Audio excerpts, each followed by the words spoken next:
Hello, everybody, and welcome to day 28 and day 29. What? Yes, we're doing English 4 and English 2 in the same video.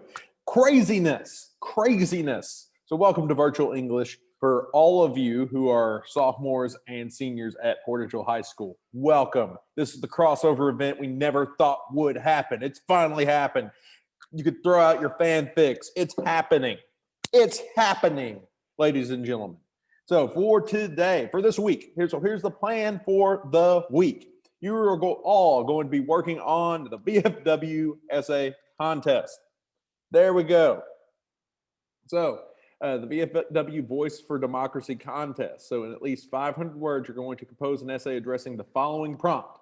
Is this the country the founders envisioned? Yes or no? And then tell us why. Your piece will be evaluated by the following criteria. Originality will be worth 10 points. The treatment of the theme shows imagination and human interest. Content is worth 10 points. Ideas are clearly developed in an organized manner. Theme is fully developed and transitions are used to move smoothly from one idea to another.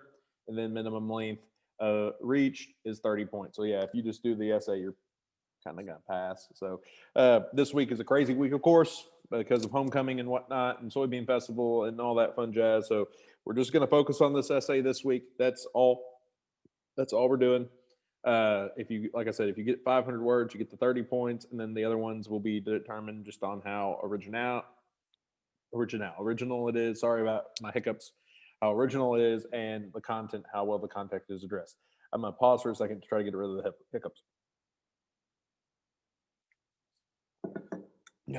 Coffee, gotta love it. Hopefully I won't be hiccuping anymore. I will still stumble over my words, but hopefully I won't be hiccuping. So that is the plan for the week, is to work on this prompt. Here is the order that we're going to be doing this in. So here's my handy dandy lesson plan. Yeah, I have that fancy of a lesson plan. Woo. But as you can see, today you're going to pre-write. Tomorrow you'll draft. Wednesday you'll peer review. I don't know how we're going to do online peer review. I'll try to figure something out. And then Thursday you're going to publish the essay. And of course, Friday was supposed to be all day homecoming activities. I don't know what that means. So we'll find out come Friday. But yeah, Friday is all day homecoming activities. This essay will be due on Monday. I know we're not in school Monday, but you should have this done by Thursday, honestly. But the essay will be due Monday. You should be done by Thursday. There will be 5 points for participating in the pre-writing. They'll get 5 points for participating in the draft, for submitting a draft. You will get 5 points for submitting a peer review. And of course, you get the grade for publishing. Pre-writing. Here's how you're going to do pre-writing. I already have it kind of up on the thing, but all you have to do is just do some form of pre-writing. You could do a web like I did right here on the back, or you could do a Foursquare like I did here on the front. You could also do a list, make a list of possible things you might write about. All it is just gathering your ideas, gathering your thoughts about what you may talk about. That is what you just need to do. I'll walk you through my pre-writing here in a second, kind of give you a better idea of how to do it. You can take a picture of your pre-writing and submit it to Classroom like that. That's how you can submit the assignment. You don't have to type out your pre-writing, just take a picture of it and upload it to Classroom and submit it, and then I will get it and grade it and all that fun stuff. So you don't have to freak out about that. Same thing with your draft tomorrow. You can take a picture of your draft, and I think it will work for that purposes, because I really just need the typey bit to be your published bit. I do want you to write it out. It does help. There is plenty of research from John Medina, from Kylan Beers, from Lippy Green, and from Edward Nodden, and all of them kind of point towards that. If you, like, your brain works differently whenever you're writing. So I do want you to write it out before you type it. It adds another layer of revision too, which you won't be doing that till tomorrow anyway. Today, I just want you to pre-write. That's all you're going to be doing is pre-writing. So yes or no for this prompt to work. Even if you don't want to write like a rah America type of essay, which I don't know if the VFW necessarily wants that. Like when I went to that dinner last year, it's not as much as the old guard, like Korea and Vietnam vets that represent the VFW now. It's a lot more of the more modern Middle East vets that are representing, and I think they're a little bit more open-minded to some things. So you can just write this essay however you feel would be the best way to address the prompt. Yes or no could work. Personally, I would answer no. That's just my own personal beliefs.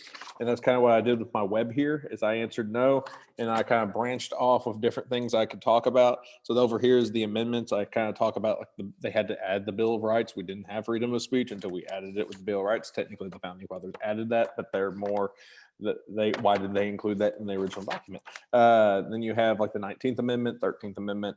Over here, I have equality. That's kind of a big thing you could talk about with this. So I have all the founding fathers were white dudes. We talk about immigrants, blacks, women, and underneath women, I kind of expanded to show you kind of how you could expand it a little bit further. I mentioned Title IX. I talk about the 19th Amendment again, and the Gender Equality Act. Then underneath here, I talk about society evolving, and I cluster out globalization. So I could even go further off of globalization, the internet. I could go off of that, and on top of that, I could go off of the Industrial Revolution. All those things happen post Founding Fathers. And this is just initial thinking. I could go even further with some of these webbings if I want. But that's how I did my web. Let's talk about Foursquare. A Foursquare is here in the center. You put what you would think. So you'd put like yes or no. And then up here would be your reasons. And you'd have, of course, evidence that supports those reasons. So I put yes, and here's some of the reasons I put down for yes. We still use the Constitution after 200 plus years, freedom and opportunity, and change is a part of my yes, yes, yes movement for this essay. So yes, you could do either yes or no. It's up to you. Right now, today, just gather your thoughts together. You could do a Foursquare, you could do a web, you could do a list. I prefer one of these two personally because it's kind of just thought gathering, and listing can kind of get a little bit messy. The web does get messy, but at least it's kind of organized. This is probably the one that most people are most comfortable with because of the 5-paragraph essay stuff. This one's a perfectly fine way to gather your thoughts. You don't have to follow it like it's the law or something. So that's what you're doing today. Pre-writing, take a snapshot of it, upload it to Classroom, and submit it to me, and I'll give you your grade. Tomorrow we'll be drafting, and I'll be back to talk to both sophomores and seniors about drafting. So this has been day 28 of English 4 virtual learning and day 29 of English 2 virtual learning. I'll see y'all tomorrow. Bye-bye. Like, subscribe, listen to me and Mr. Norman's podcast, and happy homecoming.